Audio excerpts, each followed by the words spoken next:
Hello, guys, and welcome to a new episode of Comic Book Weekly. And last week I wasn't here, and this week Mike is sick. So, whatever, it's sick with a different thing. I'm still sick, believe it or not. It's been over a week, and I still kind of have my cold.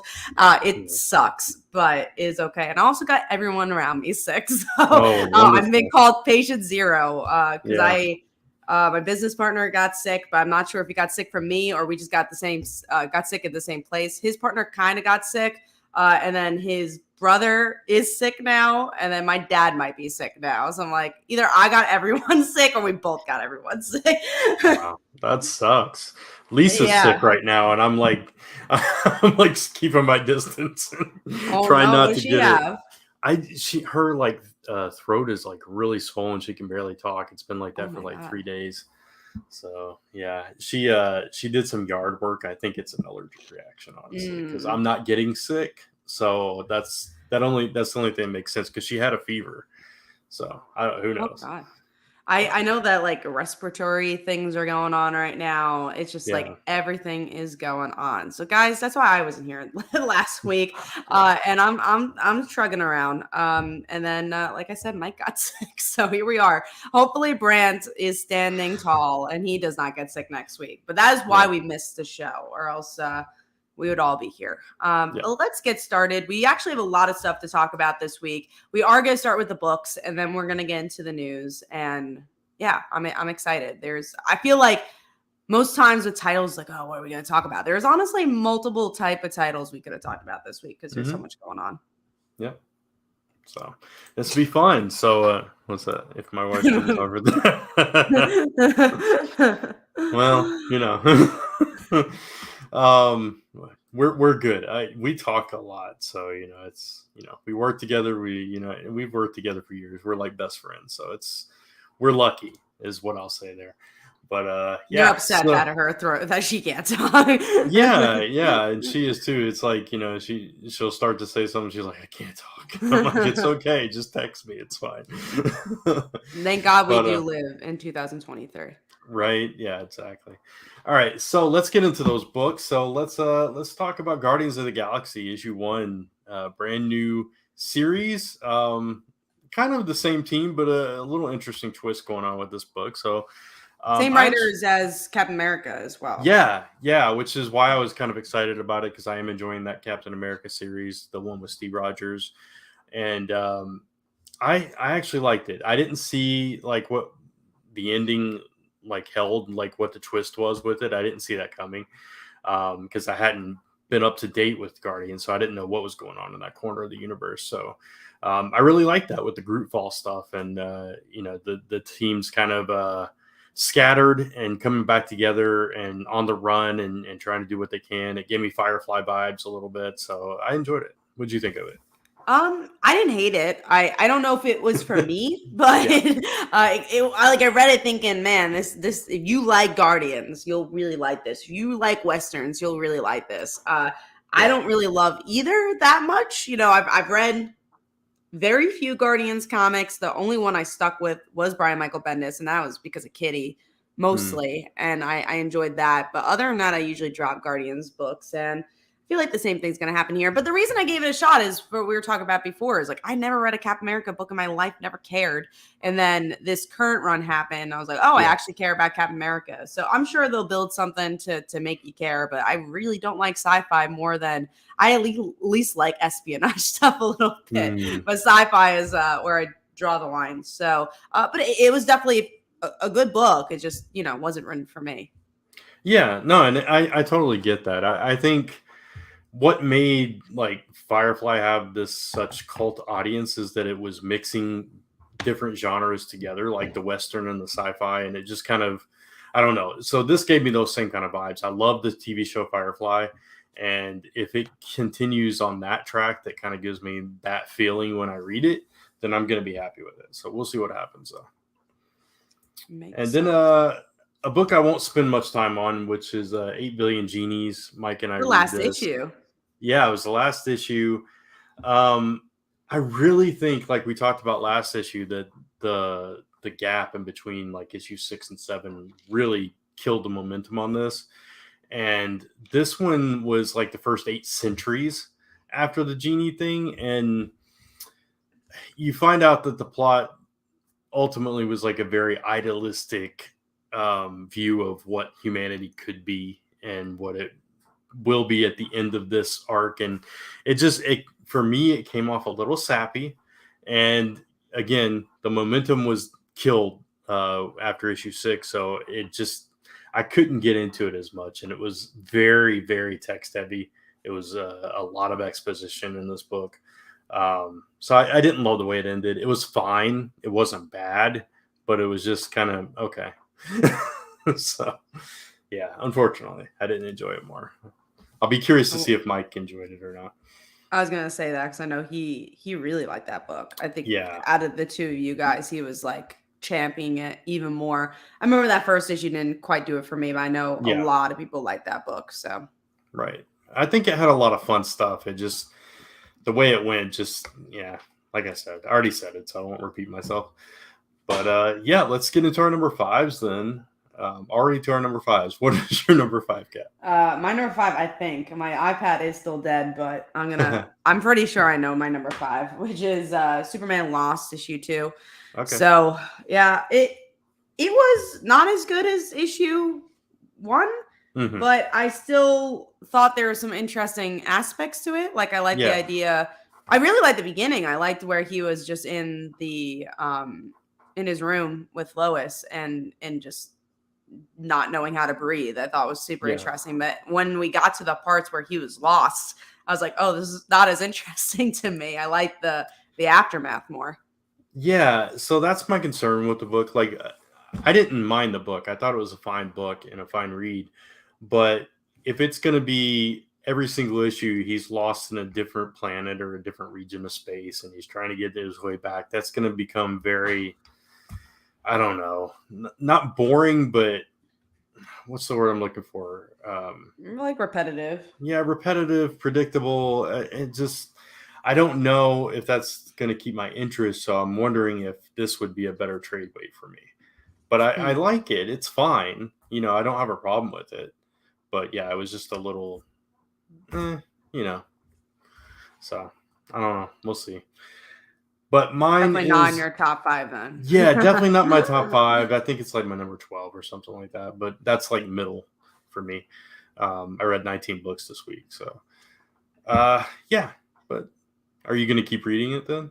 Yeah, I think I'll give one more issue. And then at that point, I feel like if you give one more issue, you should just finish it off. Well, I mean, there's 12 issues, I think. Oh, then I thought there was 5 or 6. No, I'll give it one more issue and see. Yeah, that's why I'm like, Yeah, I don't know if I'll finish it off if it's 12. I like the beginning. We'll see. It also always depends on the week. If it's like tomorrow, we're getting freaking so many books tomorrow. I'm like, nah, I'll drop Superman Lost at that point. But then there's some weeks where they don't spread it out enough. I'm getting like 8 books. I'm like, I guess I'll include Superman Lost. Yeah, exactly. No, that's probably how I'll approach it as well. It will lose its direction. Yeah. Oh, for sure. We also do have a question here from Infamous Mike Manhattan. You guys ready for Catalyst War and Radiant Black? I think that was from last week or this week, Radiant Black? This week.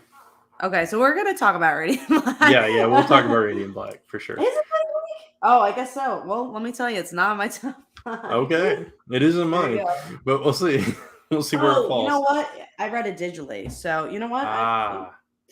I think Superman Lost probably wasn't number 5. It's probably maybe that. I think Radiant Black was. Oh man. Oh well. Well, that's my number 6, guys. Number 5 was a different book. Now I feel like you guys where you're like, oh wait, I'm always so organized. Number 5, I'll give you my other number 5. My real number 5 was X-23. Oh, okay. Which it's fine. It's a fine book. I think Superman and X-23 are pretty neck and neck in that regard because I feel like with this one, I kind of liked seeing a point of views that we don't get to see with X-23, like the thing that's always skipped, where it's like, oh, the people she murdered. It's always like, she murdered these people, and we never really get to see it. So we see this, we get a little bit of a heartstring, but not enough where I'm like, oh, you have to read X-23. But if you really like the character, it is a fine filler book. It is fine. Yeah, yeah. Like Superman Lost, I said was my number 12. This is like my number 14. So, Oh wow. yeah, There you go. yeah. So very close though. I feel the same way. It's like it's a fine book, but in a big week where I got a lot of books that I really like, it might be a skip. But it's such a short series that it's like, at this point, Just yeah, see it I do through. like X-23. I like Laura a lot. So I think it was a fine read though. Superman lost me. That's cool. That's crazy. Or in issue 2, that's losing people. I like that cover though, the one where he's like in his house. I enjoyed that cover. So if anything, Yeah, got a good yeah, cover. right. So my number 5, excuse me, was Wildcats number 6. I'm really enjoying this series, and I think it's fun. And in this issue, we had both Superman and Batman in it, just eating French fries and cheeseburgers together. It was a very small scene. Like Clark Kent was there as a reporter, and Batman showed up and was like, "Leave it alone, Clark. I got this," and he stole his fries. It was a nice, fun little moment. But we got to see like the Wildcat team kind of come together outside of the corporation that was using them, because they faked their deaths basically because they found out that they were being used to do villainous things instead of heroic things. And now it's, they're building up to kind of get their payback on the corporation that's kind of destroying their lives and trying to kill them. So it was cool seeing them on that side of things. And by the end of it, it looked like something very bad was about to happen. So I'm enjoying it. So. Nice. I feel like, do you feel like you needed to read previous Wildcats to enjoy it? I don't think so. I mean, it would obviously make you more familiar with the characters, but they kind of did a fresh restart with the team. They're just coming together. They've got Fairchild from Gen 13, so now she's just like fully ingrained in this team. But they introduce you to everyone. The only one I would think that maybe you'd benefit from reading previous stuff is Grifter, because they've done more stuff with him in this version of DC. But the rest of them, it's like clean introductions to all of them, I think. Okay. Yeah. It's interesting. Gino says, I'm guessing that everyone's number 1 book is World Finest. Got to get to bed. I don't know if you should have went to bed, because I don't even think it didn't even make my top 5. I think I even forgot to rank it. So there you go. Read it? I don't even know if I read it. Oh my goodness. Oh, World's Finest was that comes out tomorrow. That's why. Yeah. That's why. Okay. I was like, so there you go. It can't be our number 1, because we would be talking about it next week. Because I'm like, that didn't even make my top 5. I'm like, wait, I didn't even read it because it doesn't come out until tomorrow. Or technically comes out today, but we don't read those books until next week. So that is the reason why. Yeah, for us, that's a Wednesday book. It doesn't matter. Yeah. If it came because out also, today, even if we took the regard of that we read everything on Tuesday, that's not fair to people. Like, people do not have time to read their books less than 24 hours. Wouldn't be fair to people. Yeah, exactly. So that's what we do on this show. If it comes out Tuesday, we're doing it the next week, just so everyone knows. We're giving everyone a heart attack. We're like, it came out this week. It's like, yeah, that's what I was thinking. I was like, wait a minute. I'm like, I don't think I thought it was like, oh man, I was thinking about the last issue. I'm like, that seems like I thought I did read it, because there's 2 books that my store didn't get. So I had to read it digitally. So I'm like, I must have read it digitally and I must have forgotten about it. I'm like, wait, that didn't even come out this week. Yeah, I had a similar scare with the Superboy book that comes out today, because I was like, wait a minute, did I miss that book? I was really looking forward to that, and I was like, wait a minute, no, that was my most anticipated last week. It's like, we're good. Yeah. All right. So we were going to talk about Superman Lost next. We already talked about that. Noctera, again, another book that you don't read. I won't spend a whole lot of time on it. This issue, I think, was focused on the brother and flashbacks about more of his past again. He's now the leader of the group, and Val is she's been transformed into like Blacktop Bill. She's got the whole black thing going on, and that missed kind a of lot gives from that series. Yeah, you did. So that gives her kind of invisibility. They finally, but in this issue, what happened was they finally made it to EOS. After all this time, all this build up, they finally make it to this place, and they meet these beings of light that come out to greet them. And that's how the issue ends.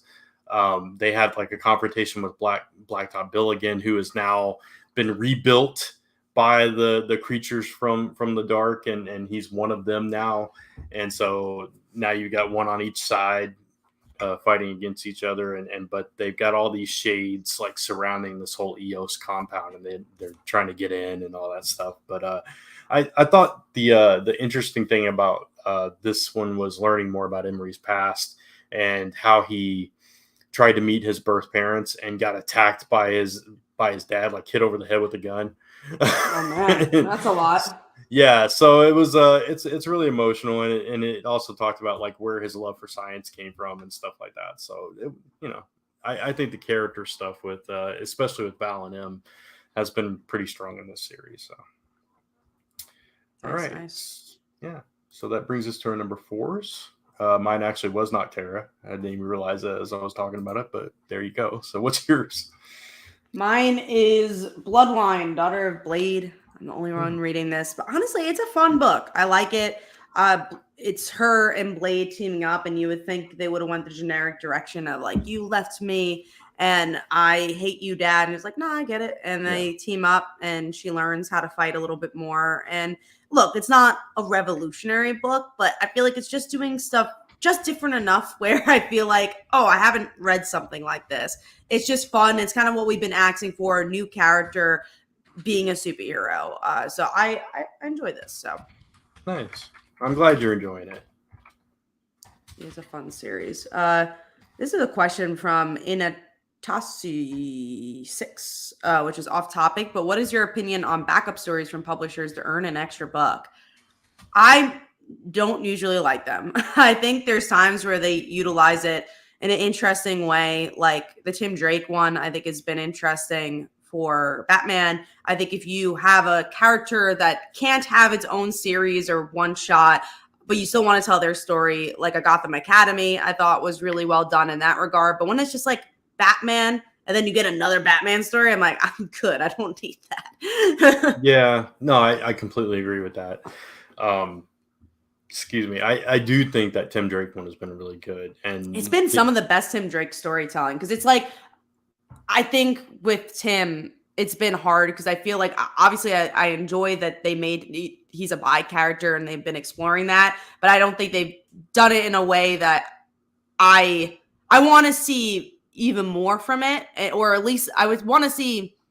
I think the writing has been a little spotty on it. I don't know how to correctly word it, but I wanted more with it, and I think this backup story, Chip Zdarsky did a really good job. It's still showing his relationship with his boyfriend and, his bisexuality, but also telling another story as well. And I just feel like it's really well balanced. And even with the smaller time he had with Bernard in these pages, I felt like they were a little bit stronger. And and the stuff with his mom was really good. So I liked this backstory a little bit more with Tim. Yeah, the stuff with his mom I really enjoyed as well, and you got that overarching, like his surrogate father, he's lost him and he's searching for him. So there's a lot going on with him, and Tim has always been my favorite Robin, still my favorite Robin. I hate that I didn't like his book, so it's good to see a story where he's the focal point that I'm actually enjoying. There's 2 comments from Tevia. First is, except nobody cares about Bernard. But I feel like with any new character, no one's going to care about anybody because it's a new character. I just don't know him yet.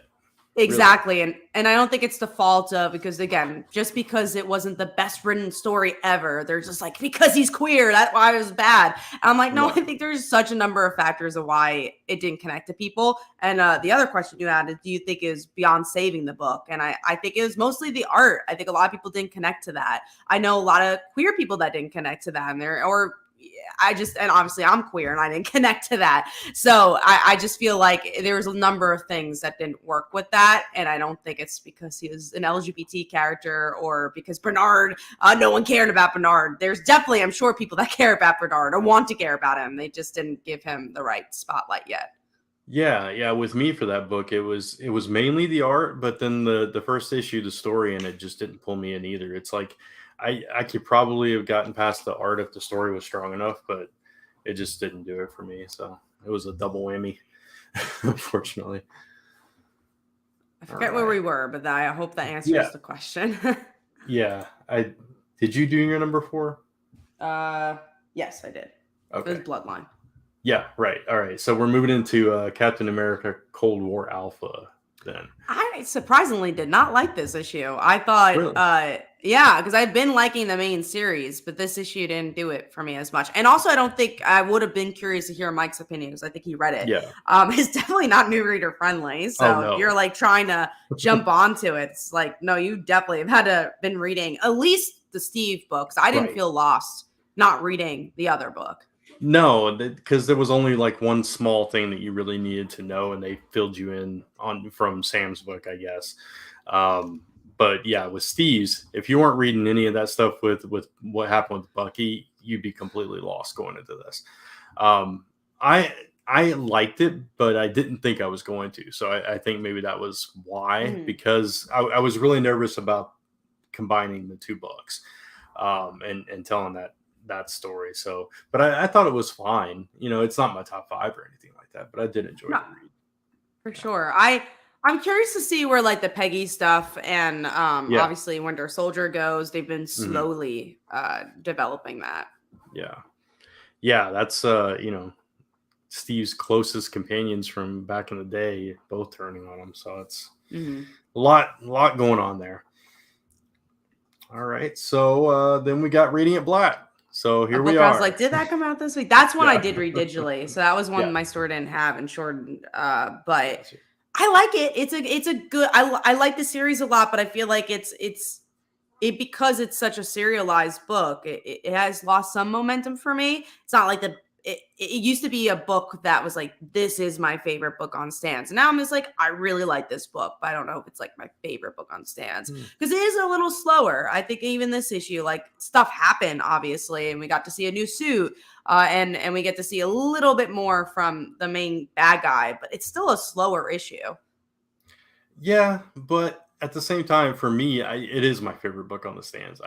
There's just something about it that just gives me something that I was missing in comics, I think. And I love the characters, and I love that even with like the world basically going to crap in this issue, as they learn all these robots are coming down, that they still have like those slower comedic moments with you know, trying to make some money off the Radiant name and all that stuff with the Circle Guy news and all that. So I like those moments. And then Wendell, you know, we get to see him like having a seizure and going through all this, trying to, you know, and getting everything wrong. And so I think it did a good job of like building from, you know, everything's calm, everything's just fine, and then kind of raising the dramatic level a little bit at a time until you get the big at the end where Marshall has to be like, give me the Radiant, and leap into action and all that stuff. So I really enjoyed the issue, but I totally understand where you're coming from though.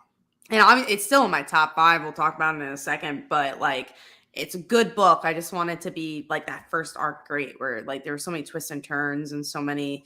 I want to be almost Invincible great because I think it's very different than Invincible, but Invincible, like almost every 5 issues, something crazy happens. That's true, but it did have slower issues at times too. Yeah. So, but once you got to issue like 70, I feel that because then it's like, oh yeah, this war, and then go on for like 20 issues, and maybe this is what we're leading to too, because there's a war going on as well. Yeah, for sure. All right, so I guess we're going into our number 3s then, man. We're moving through these like crazy. So mine was Guardians of the Galaxy. We already talked about that. So what was yours? Mine was Radiant Black. So we talked about it. All right, moving right along. Fantastic Four, dropping or keeping? Oh, you already dropped. I dropped. You dropped it. That's right. I dropped actually last issue. Yeah, I was after the bathroom issue. Right. I was gonna ask Mike what he thought. It's one of those books. It's just like there, you know. I think the art is really nice in this book. I think the writing is fine, but am I invested in what's going on? I don't know. Not really. Like this issue, it was all about trying to save the planet, and everybody's still hating the Fantastic Four because of a problem they caused, obviously. So it's like, yeah, I don't know. It's it's gonna be like in the same category for me with those other two books we talked about earlier, where it's just like it's gonna depend on the week from this point on, because I don't think this gave me enough to be like, okay, now things are, taking a turn. So I don't even remember what happened in this book beyond that. There was probably a cliffhanger, and I just totally forgot. It was like one of the first books I read. Steve says that Mike is going to be keeping it until issue 700. Okay. He is dropping it after, if he doesn't like it. Yeah. What are we up to now then? I don't remember. I don't know. I don't have my books in front of me. And I didn't buy it. Oh, yeah. But we actually can know. Issue 6, but I don't know if, let's see when an issue of Fantastic Four, issue 700 comes out. I was like, I don't know what issue lands as issue 700. Well, it was announced in February, I think. So I feel like it's coming up soon. Issue 7 and 8 is going to be, so it's either one of those, because issue 7 and 8 is going to be a wraparound connecting cover. Okay. Well, this is issue 6. So issue 7 is, so the next issue is issue 700. Yeah, I can hang on that long. I'll get issue 700 and then maybe I'll drop it to you. All right. So we'll see. One more issue. We'll talk about Fantastic Four, and then we'll see what's going on. All right. Tevye Axe is Fantastic Four better than Amazing Spider-Man or worse? I think they're very different titles. I don't think it's a bad book. That's the thing. It's just there. There's not a whole lot happening in Fantastic Four is the problem for me. So the art is better though. I will say that. My personal opinion. So let's talk about the great. Oh, go ahead. Oh, we got a super. I was gonna say we got a super chat. Yeah, $10. Thanks for the fine entertainment and dedication to your duty. Thank you so much, Cosmic. Appreciate that. Thank you so much. Yeah. All right. So let's talk about the Great British Bump Off, issue 1 from Dark Horse. I was so well, first of all, let's answer Spider-Man 2009's question. How are we? And where's Mike? Mike is sick, and I'm getting over getting sick. So, okay. Yeah. And I'm okay for now, but my wife is sick, so we'll see what happens.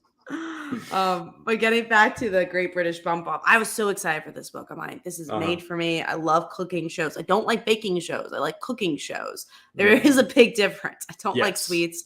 I don't like baking, but I love. You don't like sweets? Oh, I love sweets. No, I don't. Yeah, I'm not a big sweets fan. So I'm like, I don't want to watch a show that's about something I don't want to eat. So I do watch a lot of cooking shows, a ton of them. So I was like, I might really, really enjoy this. I've never seen the Great British Bake Off. But obviously, every cooking show is pretty similar standard. And then they introduced 20,000 characters. The death happens in the first 5 pages. And I think they were definitely trying to go for a classic Agatha Christie style mystery, but it didn't do it for me. I was expecting something else. Yeah, I was too. So my Lisa loves the Great British Bake Off. Like, she watches it religiously. She absolutely loves that show. I used to watch a lot of cooking shows, not so much the baking, even though I am a big sweets person. But I never got into the baking ones. But I used to watch like a lot of Top Chef and stuff like that, Hell's Kitchen and all that stuff. But I kind of lost my taste, no pun intended. I lost my taste for them a while back, a few years back. But at the same time, I was like, okay, I'm going to tell Lisa about this and I'm going to read it too, just because, I used to be into this stuff. But I felt the same way you did. It was like, it was way too rushed. You had to learn too many characters way too fast. And while I don't mind the comedic, kind of bend to it, it just felt a little too over the top for me. Yeah, and the art was so good too. So that's why I was like, oh man, I wanted to really love this. And I felt like it was almost made for me. And I'm like, oh man, sucks. Yeah. So I don't think Lisa's had a chance to read it yet or had felt like reading it yet, but I'll be curious to see if she liked it or not. Because I don't know. It could have been something different and it would have got me. But yeah. I agree. Yep. All right. So let's move on to our number 2s then. Already there. What is your number 2, Kat? My number 2 is Phantom Road issue too. I really Yeah. like this book. I like the slow build. I like the tension.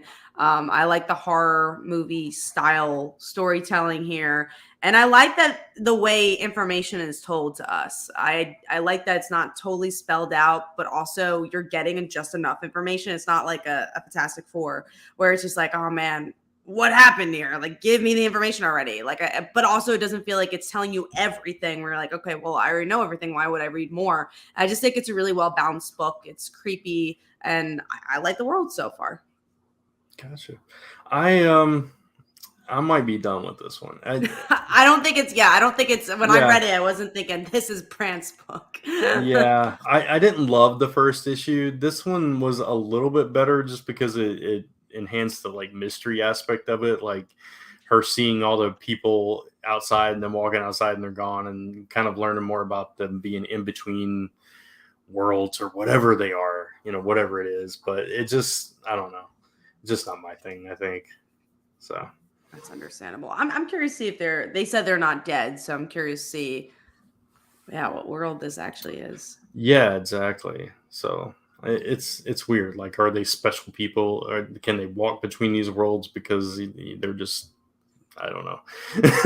But yeah, I'll have to learn from you. Oh yeah, no, I'll spell it out because I'm definitely keeping this book on my radar. Steve X, no love for Moon Knight issue 22 this week. I know you read Moon Knight, I right? do. Yeah, I do. Moon Knight's never in my top 5. It's just the book I enjoy. I like the book. I like the writing. I like the art, but it just doesn't quite ever break it. I don't know why, but I do enjoy it. Yeah. Cool. So my number 2 is actually Miles Morales, issue 5. You guys have been really enjoying that. Yeah, it's been really good, and I thought this issue was really good too. And we saw something new from Miles Powers develop in this issue as well. Going forward after this issue, it goes into the Carnage stuff, so we'll see how that goes. But this one was kind of the wrap up for now with this new character, Rabble. He was trying to talk her down, and ultimately he couldn't do it, and she was like determined to go after his family, and so he had to like take her out, and he got really hurt in the process. But I also like this dynamic that they built between him and Misty Knight, and so like now she's full on his mentor and kind of taking him under her wings. But this power thing, as he's fighting her, he's like trying to pull out everything he can, and somehow he is able to manifest like an energy sword. And somehow, I don't know, but it was interesting, and it was almost like when we see like Superman use the solar flare or John turn electric. It's like one of those rare things that probably only happens in extreme circumstances. At least that's kind of what it felt like. So it'd be interesting to see where that goes. But I really enjoyed this. And, yeah, go ahead. I was gonna say, it looks like a lot of people are agreeing with you in the comments as well. Yeah, it's been really good. I wish you had been able to get into it. I do too, because I do like Miles a lot. Yeah, that she didn't. Actually, I think I gave it 2 issues, and it didn't do it. Yeah. So, and now it's going into Carnage stuff, which I know you wouldn't care about. So, I think the only Carnage thing I'm reading is the Liz Allen thing. I even dropped Red Goblin. I didn't care for that. So, yeah. Talking about Tigra, she was very she's been a big character in Moon Knight, and I think this issue, like, she had a big part to play. And by the end of it, if I'm remembering correctly, I think her and Moon Knight became involved by the end of this issue. So okay, yeah. So we'll see where that goes. All right. So we just talked about Miles. We already talked about Phantom Road, so we're right at our number 1s. We're on number 1. Yeah. So is yours one that we already talked about? No, it's a book you don't read. Okay, so mine was Radiant Black. Okay. So let's talk about yours then. Dark Ride issue 5. Yeah. It's I love this book, man. I really enjoy it. Just to go quickly on it, we get to see a little bit of a background of the twins' mother and how she gave birth to them, and maybe more of the evil forces that are in this park. And I like that we dug a little bit deeper into the mythology of, again, the the fandom side of the park, because it almost like compares it to Disney, where, you know, Disney is a theme park, but it's also based on other things. So it's more about not just that it being a theme park, but also the idea that it's based on horror, people that love horror movies, which I love horror movies. So I thought that was really interesting analysis. So I just think it just gave you enough in this book. I really love the pacing for this one. I really, really like this one. Yeah, I'm glad. It was a good read. Like, it structured everything, the characters. I enjoyed all that. It just wasn't my thing because I'm not a big horror fan. So that's why I dropped off of it. No, that's definitely understandable. And the art is really good. And it's disappointing, I'm sure, for you, because you really liked Birthright, and it's the same team.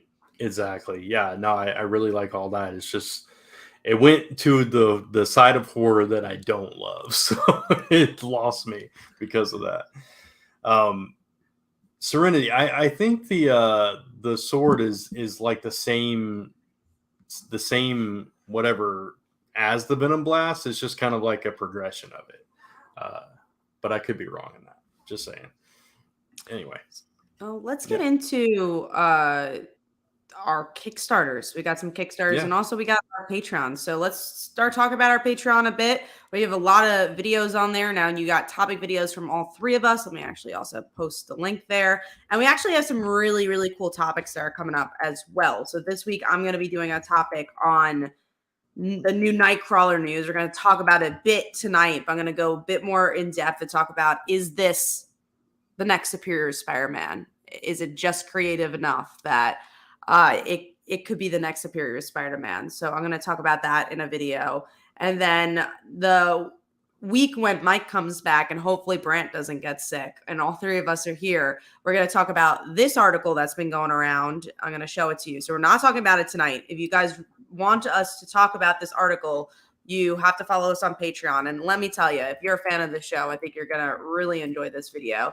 We're going to be talking about how the Amazing Spider-Man issue 26. It's such a big shocker that Zeb Wells is going to get people angry. So we wanted to talk about that before it came out, talk about the article, and we're going to do, all three of us, special video on Patreon. So hopefully you guys go check out our Patreon. I think for as low as, what's the tiers, Brant? I think $5 just to get the extra videos.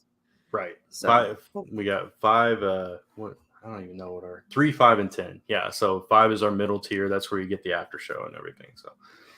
And you also get all of our hauls you get, one of us puts our haul before it's announced online on there as well, if you support for $3. So hopefully you guys could go support us, because it really helps for the show. Now, I was just going to say real quick, just today I posted a video talking about what takes you from being a casual reader to a lifelong fan and collector in comics. So check that out as well. A lot of fun content over there. Yeah. So you also have a Kickstarter, and yours is only a day away from ending. You want to talk about that? Yeah, literally 24 hours to go as of like 5 minutes from now. So In the Land of the Dragon, issue number 1 through 2, we're like 700 away from goal at this point. 24 hours to go. Cyberpunk action thriller. And I'm actually doing a cover for this. I was like really nervous to show this, but I've gotten positive thoughts. So there's my cover. I was pleasantly surprised by it, because you were like saying, man, I'm not a professional artist, but I'm like, damn, you did better than many of us not professional artists. I appreciate that. And Lisa did a great job inking and coloring it as well. It's a Cyberpunk 2077 homage, as you can tell from the logo design and everything. So that is an add-on, a limited add-on. And I'll sign it for free. But we got all kinds of covers, all kinds of tiers. We got original art. We got the crossover print that we're doing. I think I've got it on here somewhere. Hopefully I got it on here somewhere. Definitely got it in an update. We're doing a crossover print where you back 4 of 8 campaigns that are going on. And you'll get this print that shows characters from all our books, including mine and Kat's. Mine is in the center holding the beers, and Kat's character from Like Father, Like Daughter, Casey, is right there. So really cool print there. So check that out. I'm excited about that. LastNumberPress.com/dragon, or just search for In the Land of the Dragon on Kickstarter. Who owns the Comic Book Weekly channel? We all do. So that's the one that all three of us are a part of. So yep. We all own that channel. And let's go into my Kickstarter as well. We have. I hate how they do the screen sharing these days. You have to pick the Yeah, I know. actual tab. Okay, Right. so this is my Kickstarter, like Folly Daughter. We have until Thursday, so about 48 hours left to back. We're over goal. We are doing really, really well with the campaign. And if you guys want to go check out the book, it's the grand finale of my love letter to superheroes. It's about a high school girl. Father left her to become a full-time superhero. Everyone in the world loves him except for her. And then she inherits his abilities. So hopefully guys can go check that out. And of course, we'll have even more Kickstarters to come. Yeah, This exactly. one, all right. This one's exciting. So go check that out. I'm gonna post a link there. And then we are going to get into the news. So let's start talking about the media news first. I'm going to talk about this because, again, I like horror and I go to see a lot of movies. But Mia Goth is joining the Blade movie. And if you don't know who Mia Goth is, she's like the new, I don't want to say scream queen, but she's a very, she's into horror. She does a lot of horror movies. She was in a movie I really liked, X. And X is a franchise where we get to see it's a trilogy, so 3 movies. So Pearl already came out, like within the year, 2 movies came out, and then there's Maxine with triple X's that's coming out. So she's known for that. She was in the movie Infinity Pool as well. So she's just really known for doing horror movies. So I am excited for this. I'm very excited to see her in Blade, which is, I think, is going to be Marvel's foray into horror. I know they've done it a bit already with the werewolf movie, and also technically Doctor Strange, people say, is kind of like a horror movie, but I think this is going to be a bit more than that. Nice. Okay. Cool. Mia's eyebrows freak me out. I think that's what part of Mia's charm is, that she just freaks you out a little bit. And then Mia Goth should be in Scream 7. I think that would be an interesting opener, like, you know, the Drew Barrymore of Scream, or maybe she survives, who knows. But I feel like Jenna Ortega and Mia Goth are both fighting for Scream Queen. So I do think Jenna is more classic Scream Queen, though. Gotcha. Okay. That's my horror analysis. No, Let's get into this. Is actually pretty big news. Discovery Plus and HBO Max are just becoming Max, and people are making jokes about it because it's just like, what branding? Why not just keep HBO Max and just put Discovery Plus on it? You've already made such a brand with HBO Max. Why change your name? Yeah, I thought the same exact thing as I read that news piece. I was like, why are they changing it? It doesn't make any sense. Just, yeah. I don't know why you would get rid of your most known brand name in the app, like HBO. Everybody knows HBO. They're like, no, whatever. Max. Yeah. Just Max. Yeah, we'll just call it Max because, you know, maybe it's like this thing like Discovery is like, we're not going to be called HBO. Who knows? It's ridiculous. It's the same app. They're just adding Discovery, right? Yeah, you're just adding HGTV shows and cooking shows. So I don't quite understand it, but we'll find out as time goes on. The more choices they make about this app, that honestly is doing well. So I don't understand why they're trying to tank it, because they have like The Last of Us. You know, they have, I think White Lotus was on there, Euphoria. Yeah. Like they're doing well. So yeah, there's all kinds of stuff. Succession, a bunch of really popular shows. Mm-hmm. House of Dragons. Exactly. You have the Game of Thrones stuff as well. Barry says then there's Cinemax. You know, that's also probably a bad promotion that they're doing that. You know, Cinemax, a very different channel, so it's just like, why are they calling it Max? I mean, yeah, I don't know. That's weird. Interesting stuff. Okay, so let's get into the Comic-Cons here. So there's going to be a Comic-Con cruise, but it is in Africa. So I don't think any of us here are going to go, but maybe some of our viewers are from Africa. And then Marvel might do their own convention. So I wanted to put these together. The cruise one's interesting. I'd be curious who would go on a Comic-Con cruise, just because if I'm going on a cruise, I kind of want a break. But maybe it's just because I work in comics. But yeah, also it's so expensive, and Comic-Cons are already so expensive. So can the average fan afford that? But then I know there's like Star Trek cruises and stuff like that. It starts at, I think that article said it starts at like $400. Oh, it's not Uh, bad for a yeah, cruise. but that's the starting level, right? So, but yeah, maybe for fans that would be exciting. I'm thinking from a creator's perspective, it's like, do I want all my stuff on something that could sink and ruin all my product? If there's a leak, am I going to lose all my inventory? That would give me pause. But you know, that's me. I'm weird, and who knows, like if it's going to be dry docked or if it's going to be like actually on.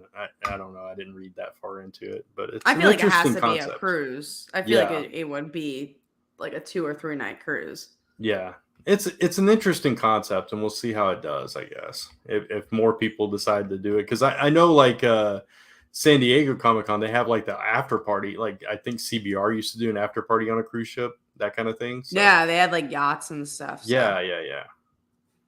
we will see on that. A gambler's casino on the ship. There's definitely ships that have casinos on there. Oh So yeah, you'll be spending your time selling comics and gambling. yeah. Use Which your there winnings to buy more comics. exactly. There's Terrificon that's in a casino. So they've done it before. Mhm. We are getting questions from Tevia about this. I'm guessing more about the Marvel convention. What happens to New No, York Comic Con? What happens to San Diego?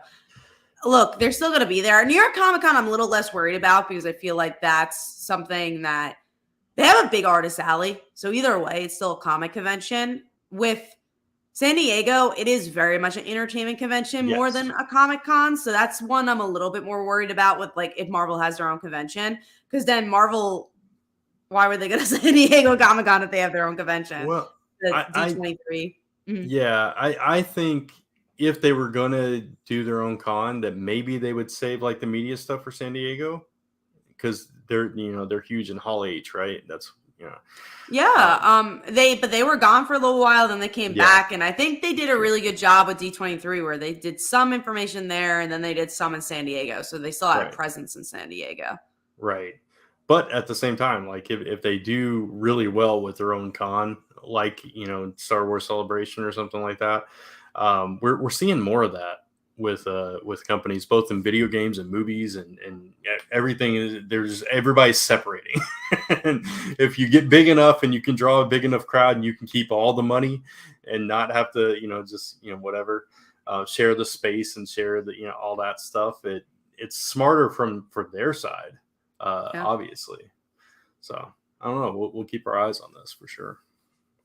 There's also another question from Mike Manhattan. Did anyone read Ambassador issue 2 or Nemesis Reloaded? I read Ambassador and I didn't love it, and I don't read Nemesis, so I can't tell you on that. And I've been surprised. I want to love a Millar book again. Nemesis was my number 6. It just fell out of my top 5. It was another solid issue. It ends next issue, so I'm kind of sad about that. So this was the penultimate, so you're building up to the big finale in this one. Ambassadors I did read.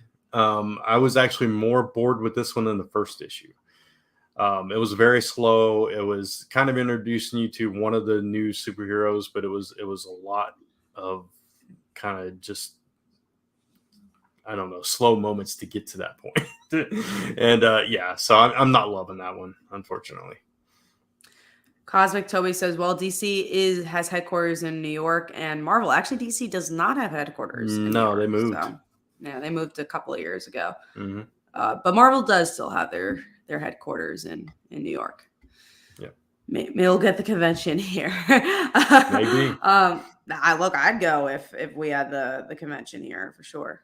I mean, it makes sense that it would be in New York, right? You never know if it's more of a studios thing. They True. probably have it in LA, I guess. Yeah. But I don't know. We'll see what happens. New York. They could have it in Florida for all we know. They could. They definitely can. Or they could do it at like a bigger convention center. I'm guessing like Las Vegas or something probably has a big convention center. Javits Center is not that big. They actually have to like go to other places when they have New York Comic Con. So it's not just the Javits Center. It's like, there's a panel in Madison Square Garden. There's a panel in Hammerstein Ballroom because there's the Javits is not that big. And San Diego, they almost every year they're like, we're going to move because it's not big enough for this convention. Right. So maybe they'll try finding a bigger, and I don't know how big the one in Anaheim is, the one that does WonderCon. Not really sure. Never been there. Well, I've been to Anaheim. I've never been to their convention center. Never been All to right. any of these places. See, there you go. Maybe one day, Brant, Maybe. you'll go. At least New York. Yeah. Gotta get to New York. Oh, of course. Got friends here. Mm-hmm. Yeah, visit. Yeah. I also eventually Florida first. You'll visit Mike before me. That's okay. It's because Disney World's there, and Lisa's like a huge Disney girl, so Disney. And it's a little closer to you too. The trip wouldn't be as bad. Yeah, right? Yeah, a little bit closer. Yeah. So probably a few hours closer. What are the chances of them having it in Texas? I don't know, Brant. What are the chances? I don't know. I mean, Texas is huge. We got some big stadiums here, so hey, you never know. But if it's Marvel, they're not going to do it here, right? I don't think so. I can't imagine that. I don't think they're going to do it in Texas. I don't think that's an option. Right. But let's get into our main topic, which is about Mark Waid. So the news piece came out that Mark Waid is doing 2 more titles at DC. One is at least connected to World's Finest, so it's gonna be like a Teen Titans version, and then the other one is a Superman Black Label, which is gonna be like rated R. So it's gonna be a little bit more mature. But it's also a kind of a sequel to Superman Birthright, which I thought was interesting. I really enjoyed Superman Birthright. I don't even think I read it. Oh, really? It was really good. I don't think so. It was really good, and it's those versions of the characters. I think it's like the Last Days of Lex Luthor is what it's called or something. So it'll be interesting to revisit that world. My guess is that he had this like in his pocket for a long time, or wanted to do it for a long time. But maybe he wrote it a long time ago. We don't know. Yeah, maybe. And World's Finest, I mean, yeah, it's as successful as it is, and you got Emmanuel Lupacchino doing the art for this. It's going to be gorgeous as well. So, who already did some art for the book that issue that we all loved. Or at least I think me and Mike liked. Did you like the Robin and Supergirl issue? You didn't like it as much. Yeah, I liked it. I think you guys loved it. Yeah, we gave it number 1. Yeah, it wasn't my number 1. I don't remember where it fell, but yeah. I think it was still in your top 5. But yeah, the art was great for that. I'm excited for that because we don't know how the Titans book's going to be, because I feel like Tom Taylor has been hitting it on some books and not on others. I actually wasn't here last week, as you guys know, but I don't know what you guys thought about the John Kent issue. I thought it was really good. I really enjoyed it. John Kent issue. The one with Injustice Gods Among Us kills. Yeah. Omni-Man and all. Yeah, Omni-Man. Not Omni-Man. Ultraman. Ultraman. It was my number 1. Nice. It was my number 2. Nice. I don't remember where it fell for Mike. I think he enjoyed it as well, though. It might have fallen just outside of his top 5. I really don't remember. I didn't. Oh, sorry about that. No, sorry. I could have read it in the sidebar, but thinking about the Superman book for years. Oh yeah, that's what I figured. But as far as like our topic of like Mark Waid headed for burnout and stuff, we've kind of talked about this with other creators, like with Tom Taylor, the Bendis effect, right? Is he doing too much? Can he handle all these?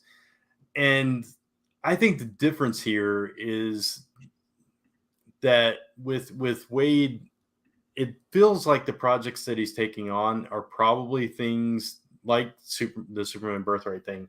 They're more focused. They're more focused, and probably things that he already had kind of in some stages of development, whether it was approved or not, whether it was in the works, whatever. So I think if you can write ahead like that, and you're not doing it all at once and spreading yourself too thin, that it's different than where I think Bendis was, where he was writing a bunch of books simultaneously. It felt like, anyway.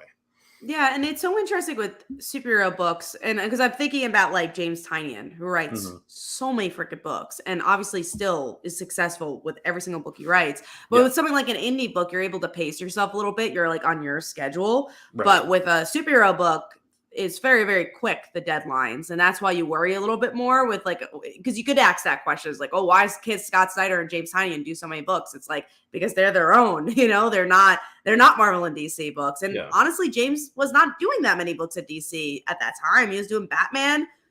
And I think the Joker book, and that's it, right? I don't think he was doing like a ton of books at that point.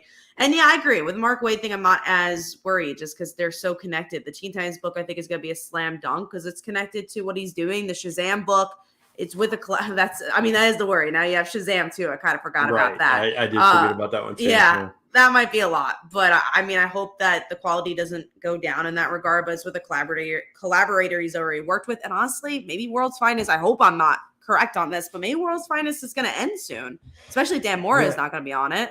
That's kind of what I thought. Maybe they were kind of phasing that one out. But at the same time, it's like you used the word focused. Aside from Shazam, all of these things are kind of their own thing. They're in this little pocket where they don't have to tie into anything else. You don't have to like really stay in that continuity. So they're not going to be sidetracked by this or that. So, if he sat down, like wrote like an entire arc of this, it's not going to get upset by this or that, or he's not going to have to go back and change this because this happened over here and that kind of thing. So that might make it a little bit easier to keep on track with them as well.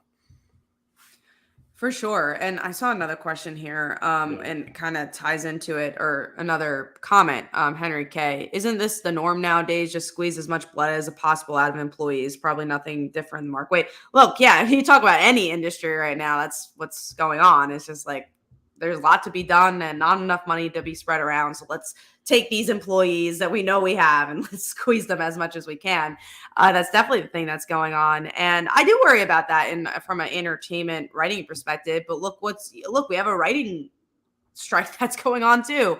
There's not in comics, but in television that's happening right now. So I think we're just going to see a lot of ebbs and flows. I think that's what we're going to see. And I think in certain regards, like with Bendis, not every book landed when he had so many titles. I think Tom Taylor is finally kind of getting back because, again, John Kent, I don't think was as good, but now it's great. And I think the only series I feel like has been, a little shaky for me is Nightwing. Yeah. But that's a subjective thing. I'm sure there's a lot.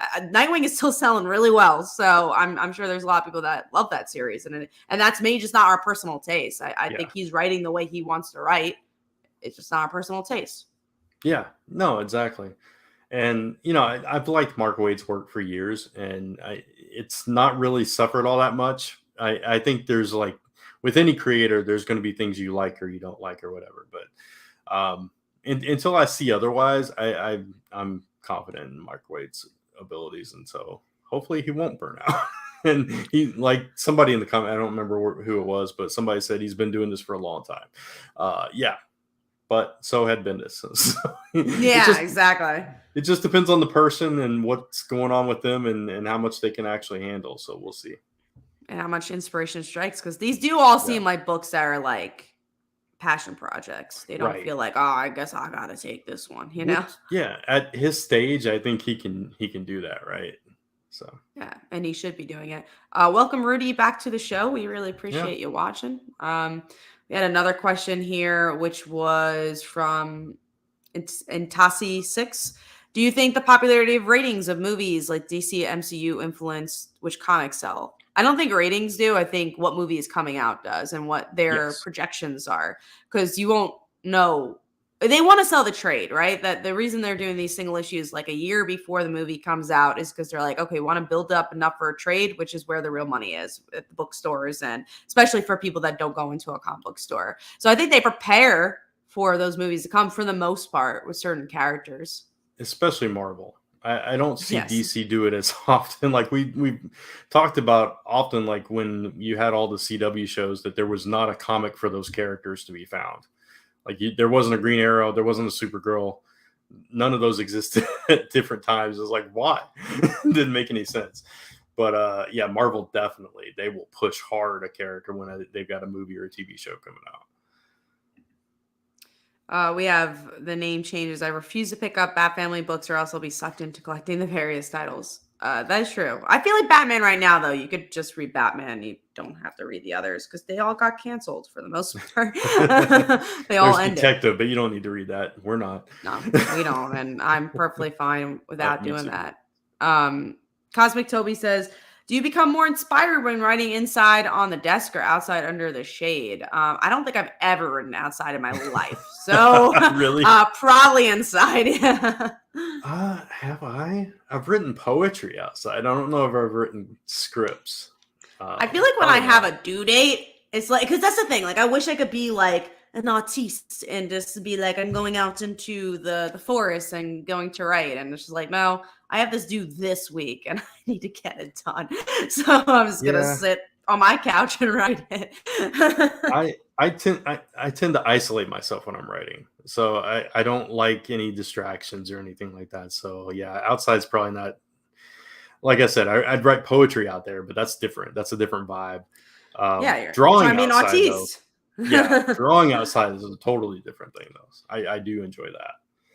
Yeah, I think it's always different. I feel like again I would love the opportunity to be like, let's go outside one day and see if inspiration strikes. But again, most of the time I just have to, like, let's say a slice of life thing has to be done, or my webtoon. It's like, all right, this is due this week, or else we don't have pages for the webtoon. I gotta write it.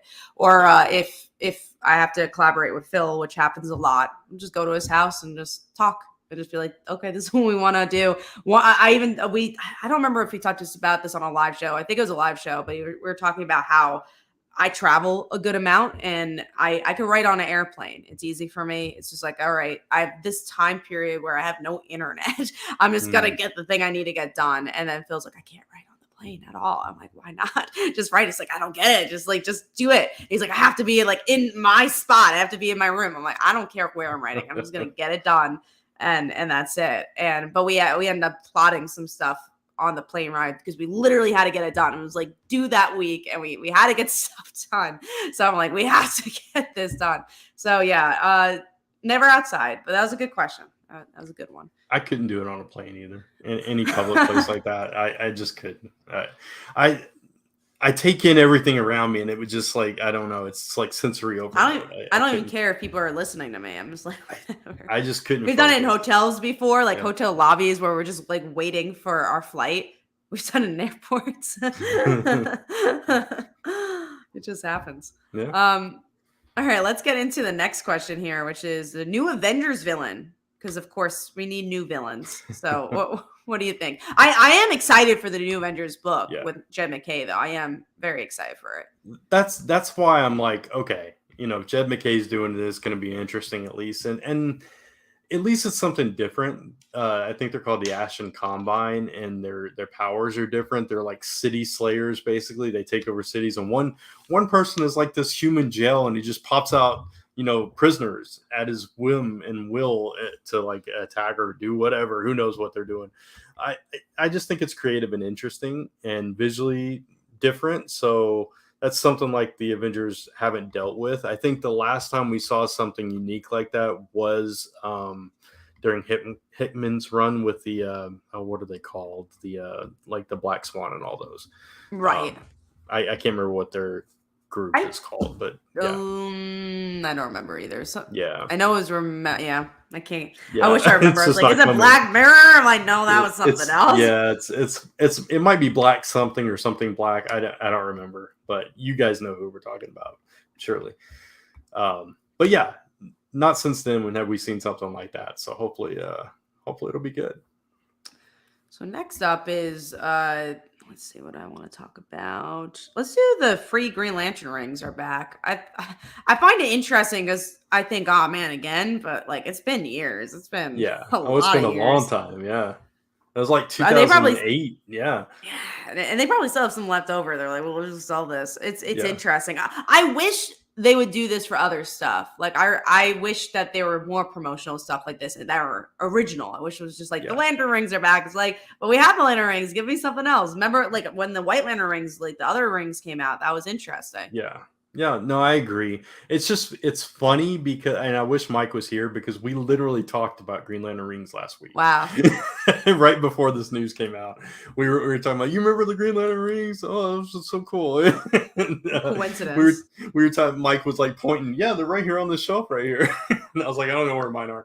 I don't remember where they're somewhere in my room. I don't. Yeah. I know they exist and I know I have them. I had the one with the lights too, like the one where you can like flick it on. Yeah. Had a good amount. Mine are likely in a box in the garage, but it's just funny. We were talking about that, and they were like, "Oh, they're back." So it's fun. Like things like that are fun. But I agree. I wish it was something different and unique, and maybe they'll throw something new in on us. We'll see. We will definitely see. This is actually news that came out today. Marvel Comics is celebrating their Marvel Comics book, and this is called Marvel's Age issue 1000, and they have some big hitters. Missed Dan that. Slott. Yeah, check out and also CBRs tell me my ad blocker is not allowed, so I have to switch my browser.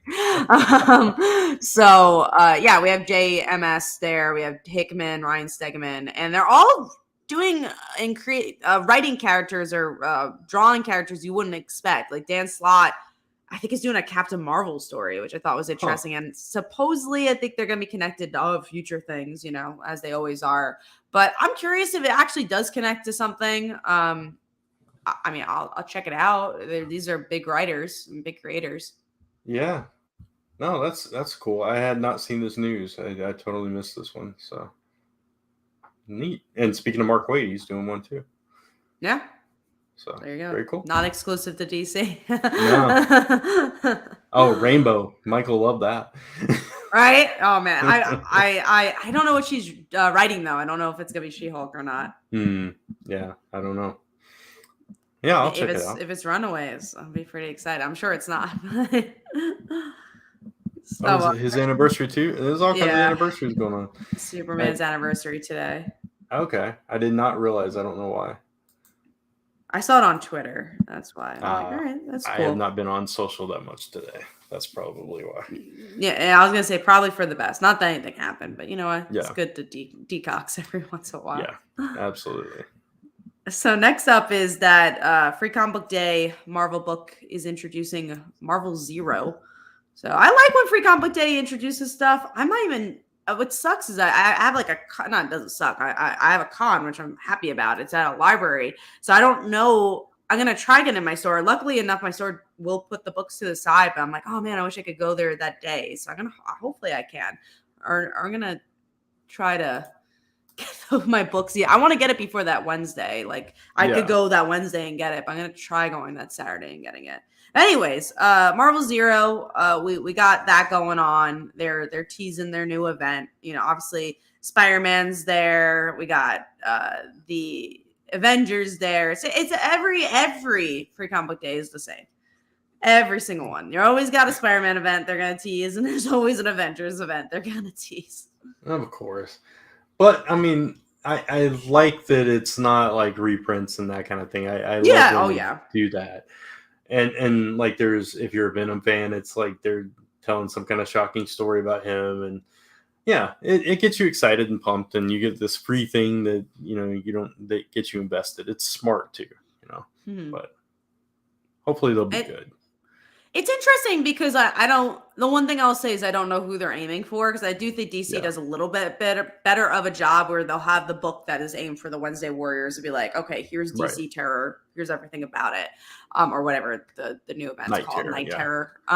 Here it is, and then they'll like release a Lois Lane excerpt from the new graphic novel, and like that's smart because you're hitting two different audiences, because those are two different audiences that are going to come in during Free Comic Book Day. They're like, free comics, let me go. It's not always going to be a Wednesday Warrior, so how do you get both? And I don't think Marvel does as good of a job. They're just like, I just want to do my Wednesday Warrior thing. Yeah, well, they'll do the kiddie book for the general audience, right? They'll do the younger one. But no, I agree with that. I do think DC does it a little bit better. And sometimes with Marvel, like their Free Comic Book Day story is better than the actual events. Hopefully that's not the case in this time. But it looks like they're teasing a lot of events and a lot of upcoming series in this thing. So interesting. We will definitely chit chat about it when it's like 2 weeks from now, which is crazy. Can't believe that. I'm like, oh man, I know. Time is a flying. Parker Luck asks, what did Kat think about the Spider-Man reveal, the Spider-Boy reveal? Because you weren't here. I was not here. I don't know. I'm torn on it. Like, I like the idea that we got a new character that we're surprised and excited about, but they also didn't really give us much to talk about. I think the next arc is going to be Electro driven, so I won't even get that. And then it's Spider-Boy to find out who he is. Yeah. We talked all about it. we didn't love the issue. So, you know, No, and he was, yeah. He's only in yeah, 2 pages. right. And it was just like, I made fun of it. I was like, he was just like, you don't remember me? I hate you. I'm running away. You know, he's just like all whiny and crap. And we talked about how that maybe they're trying to make this his Damien or something. Who knows?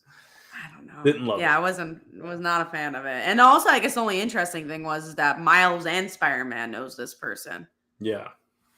So they're not usually together. So it's like, who is this person that they both know them? Right.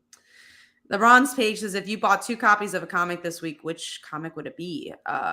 Oh man, that's hard. Because I was going to point to our most anticipated, but I don't actually think that's true because those are the books I'm most anticipating. But like Spider-Man's not my most anticipated, but I would pick that up, you know?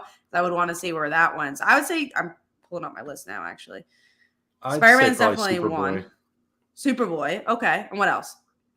Man,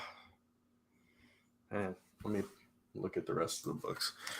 I would say Spider-Man and Batgirls would be mine. Surprisingly enough, because neither of them are my most anticipated, but they're books that I would want in my collection, and they're characters I very much care about. I mean, this week, that's hard. Superboy's like the main one that's jumping out at me.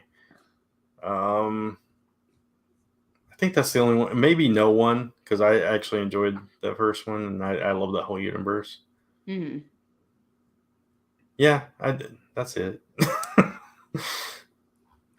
We also have a question from Tevia. Do you believe Spider-Man is beyond saving at this point? If you want our full Spider-Man thoughts, also no. Yeah. But if you want our full Spider-Man thoughts, we're going to do a Patreon on it. So we're going to talk about the whole series. So do that. But the short answer is, how could you say that about any series? That's what I was going to say. Not going into that, but yeah, you can't say that about any book. Any book can be, you know, not that it needs to be saved, but I'm just saying any book can be saved. I agree. Literally. I really do agree. Unless, like, the only thing I could ever see of a book, like, not being able to be saved is, like, you just say so many horrible things in it. Like, it's just like you say the most, politically incorrect thing constantly. And then you're like, maybe that book can't be saved. Yeah. I'll just say Heroes in Crisis destroyed Wally West, and Wally West is, like, fine now. Back on top now, right? So, yeah. Let's go into the next thing here. I'm trying to save our biggest for last, which is that Spider-Man news. But DC reveals new details for Night Terrors. And I'm so torn on this because this kind of feels like every other event ever in life. But I love horror. And I like that we have some characters that usually don't get the spotlight getting some spotlight. But this book seems like every other event I've ever seen from DC. Yeah, and it's like on the one hand, I like that it's contained, but on the other hand, there are so many books. I mean, it's like every other event, like you're saying, but there's so many books you'd have to read to follow this whole thing. So it's going to be another one of those. Okay, these characters I like, you know, and the main story, you know. So yeah, that's hard. I'm torn on this one as well, and also I'm not a big horror fan, but I am a big fan of a bunch of these characters. So. Mm-hmm. All right, well, let's get into the next thing, which I think is interesting industry news. New digital publishing company is putting creators first. This is interesting because I saw it on social media, obviously, because we follow comic stuff, and I saw that the article was posted, and it's the people from Comixology. So if you enjoy the Comixology original stuff, they're just making a new company, and they're like, hey, here's some big honchos: Scott Snyder, Ron V. Long laundry list of big creators, and we're going to do comics. Brian Azzarello. And hey, we're not just doing digital comics, we're also doing printed comics. So that's a big game changer. It's pretty much the Dark Horse deal with Comixology, except it's all in one house. But what's interesting about it is that I got a text from my dad, and he doesn't text me that often, but he was just like, did you see this news? It's in the New York Times. It's comics. And I'm like, yeah, no, I saw it. He's like, oh, what do you think about it? I was like, I don't know. It's interesting. I think anything that puts creators first has really been a big conversation in every industry, but especially comics in the last 5 years or so, with how Marvel and DC kind of did their Hollywood stuff. So, it's great. I'm curious. I hope it sells well to the Wednesday Warriors. And I'm curious to see this route, because again, they have to create their own digital platform, I'm guessing, to release these things. And then they also have to create their own from the ground up publishing company. I think it's going to be a lot of work, but I hope it works out. They got big names to do it. Yeah, and if I'm not mistaken, and Chip Mosier is one of the guys, and I know he was with Comixology. He was the head of sales, I believe, but I think he was also at Boom at one point. So these both have a lot of experience in comics, is what I was getting to. And the company, for anybody wondering, I think it's Distillery without the vowels. I think that's probably how it's pronounced. It's interesting. It's interesting the way that they're approaching digital comics coming from Comixology, that they're going to be like only available for a limited time. Then they're going to be behind some kind of wall or something, exclusive service or something. That's an interesting way to go with the digital age, right? But we'll see how it goes. And I'm always all for like creator rights and creators, owning a piece of their creations always. So in the pie. Yeah, absolutely. So, and they obviously had a Hollywood angle too, because I think they mentioned at the end of the article, they're like, oh, and they, this becomes Hollywood, well, of whatever. Course. Yeah. Yeah. Which is important. It's a big very important part of a deal. And it's a very important aspect of making money in comics. So, we also have a question. Which number of comic runs is too much? 10, 50, 100? I'd say nothing's too much if it is well-paced. Yeah, absolutely. So let's get into our last topic here, which was the biggest news piece of the week, and that is Nightcrawler becomes Spider-Man. When I saw that was not words you never thought you'd say, right? Yeah, I was just like, where did that come from?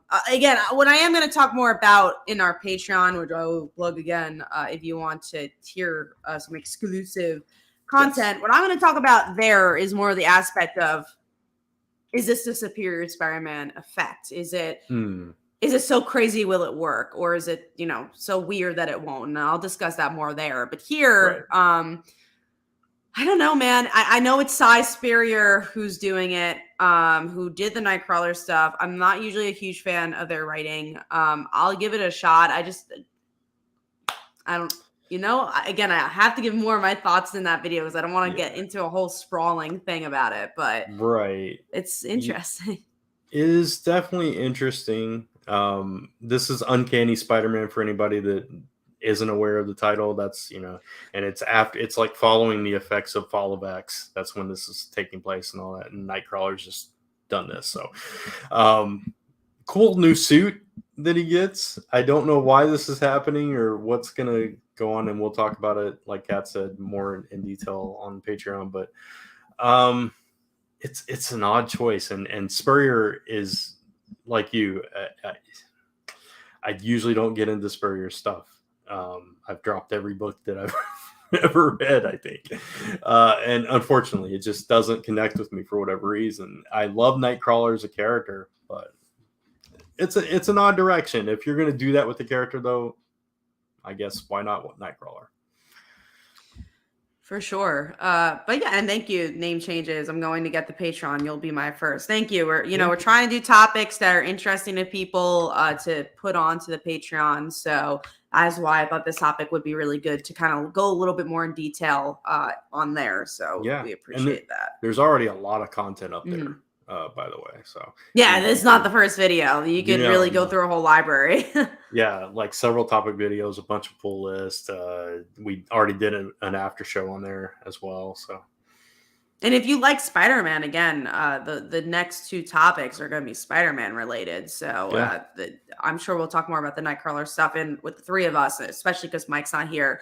But that we're going to talk about like literally the whole future of Spider-Man, the whole run, our thoughts on the run, and then which I know you guys usually enjoy those type of topics. And again, the Nightcrawler thing I'll talk about specifically this week.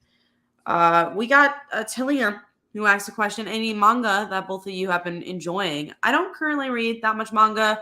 When I do, it's mostly to research more for Slice of Life because we play a lot with Yuri manga. But yeah, I don't usually read that much manga. Nothing against it. I really like manga a lot. I just read more comics. Yeah, I don't either. My wife is more into manga. She reads, or at least she used to read a lot. I Orin hosts high school, whatever that's called. Mm-hmm. She loved that stuff like that she read a lot of. I can't think of the last manga I read, honestly. I read them every once in a while, but there's just so many comics I can't keep up with both. So. Thank you for the question. I think we're Yeah. going to go into the most anticipated now. Yeah, let's do that. Sorry, I moved away from the tab. All right, so I'm going to run through Mike's real quick. That Orin Host Club. And I got her like the box set a couple years ago for Christmas. She had never had the whole collection, so she was very happy with me that year. It had been out only that year. Yeah, well, yeah. It had been out. It had been. I've been trying to get that for her for years. I couldn't find it anywhere. It had been not for sale anywhere, and I finally found it. One place I had a notification when they finally got it back in stock, and they had like 2 copies, and I snatched one up. It was expensive too. Little pat on my own back there. I won that Christmas. It doesn't happen that often. Anyway, Mike's top 3. World's Finest number 14, Punisher number 11. That is coming out tomorrow. Yeah, exactly. And Amazing Spider-Man number 24 is his number 1 most anticipated. So we'll get those out of the way. Let's talk about your number 3 and my number 1, which is Superboy, the Man of Tomorrow. I'm nervously excited because, again, that's why I was talking about like, if you can only buy 2 books tomorrow, it's so different than most anticipated, because anticipating is like for the week, what am I excited to read? Right. And actually, I want to read this for a second. Izzy versus what's up, guys? Cap, see you May 6th. I'm very gone. Yeah, nice. I'm excited for that. I know the CEO of Archie is going to be there too, so I think it's going to be really cool. So that's the one I was talking about. I can't go to the comic book store because I'm going to be in upstate New York at the library, this library convention, which I'm super excited for. Like, we're going to do a queer conversation there. There seems to be, it's going to have a lot of youth there as well for comics. So really, really excited. But it's in upstate, so it's going to be a little bit of a drive. So, but I'm excited for that. But going back to Superboy, I'm anticipating it because I really love Connor. I love him as a character, but these round robins have not been doing it for me as much. I'm like, I really wanted to love Robins, and I didn't like that as much. So I don't know. And it's also not going to be connected to anything. So it's going to be a very one-offy. Yeah. It has to be. Yeah. At the same time, I love Connor. I want this to be so good. So I hope I'm not building it up too much for myself, but I'm really excited about this book. So hopefully it'll be good. But yeah, that's what I'm most looking forward to. Yeah, for sure. All right. Another one we both have on here, Hellcat, issue number 2. It's my 2 in year 1. That first issue, like, just totally surprised me and was so good. Really looking forward to the second issue. I love the first issue. I know Mike was a little bit more lukewarm on it, but as a fan of this character, I thought that Cantwell just got it, just understood her really well from all the different dimensions of her. And she's such a very different character in the different decades that she's been in. She was a romance character. She was a character that touched hell. She's an Avenger, and somehow this book did all 3. And I love the murder mystery. I like that the murder mystery has a twist of maybe she's her own killer, even though she's a detective. And what I really liked about the book, it feels like it has a point, because again, a lot of these miniseries, it just feels like, we need a Hellcat series. I guess we'll do this. It feels like it has a pitch. But second of all, I think the best Marvel books and the best superhero books feel like indie books. It feels like the personal flair of a creator, not just, I got to fit this quota. And this feels like a personal flair of this creator. It feels like an indie book. Yeah, no, totally. And I don't know. It's like, when going into this, because I was used to the art in the Iron Man book for Hellcat, I was like really hesitant. And then when I saw it, and just the way the storytelling in it, even though it's a completely different type of art style, the storytelling in it was so strong and so striking. And it was more violent than I expected, and deeper and richer. And like you said, the murder mystery aspect, I love. And I love all those aspects of her. And I love those coming together and forming this complete character before us. And I don't know. It's just really good. It's really good storytelling, really good character work in this book so far. So hopefully it continues to be. I agree. All right, so your number 2 is Punisher number 11. Which I This believe is the last issue of this is it book. the last one? Wow. Yeah, that's why. So let me double check. It might be issue 12, actually. Yeah, issue 12 is the last issue. So this Okay, is the penultimate. We have one more gotcha. issue. And I'm so upset that this is ending because it's just such a phenomenal series. It's just so good. Yeah, like at the end of the last one, he basically made the choice to keep killing over his family, Yeah. right? So it's like, man, that's just, that's as far as everyone knew about Punisher, all that mattered to him was his family, and that's what turned him into the Punisher. And this story has like flipped that whole thing, that whole concept on its head in a good way. And yeah, so I'm curious, it's a really how good does thing. this end? Right. Like, where does this go? I don't know. Like, I mean, is there redemption for the Punisher at this point? I don't know that there is. And then what happens to his wife? She's been such a big character. My only worry is that we'll have this series and it's kind of like an Immortal Hulk situation where none of it actually mattered.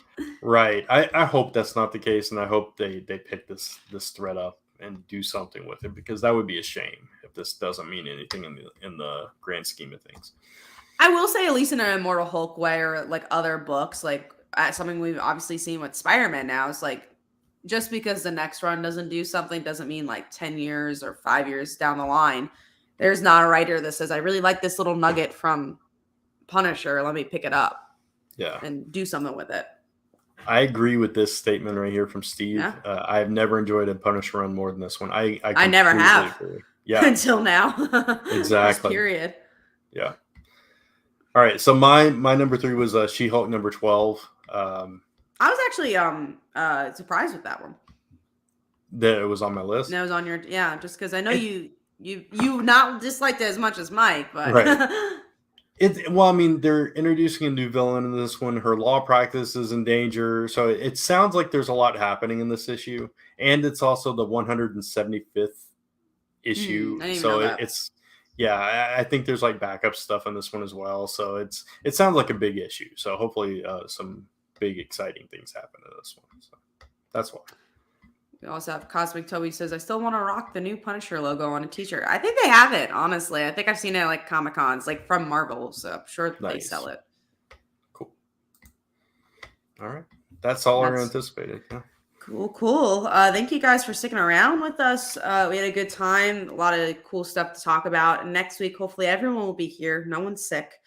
And we'll be back in action. So thank you guys. You could follow us on social media. Obviously, subscribe. These are 2 channels. So we have Mike's channel, which is Comic Book Corner 2.0, and there's also Comic Book Weekly, where we live cast through both. So if you want to see both live chats, go to both channels, support both channels. It's a great way to support us. And obviously, like this video, subscribe, hit the bell. That way, you are notified for future episodes, even though we're live every Tuesday at 10:15 ish. Well, hopefully you guys enjoyed, and we'll see you guys next week. Bye. Bye.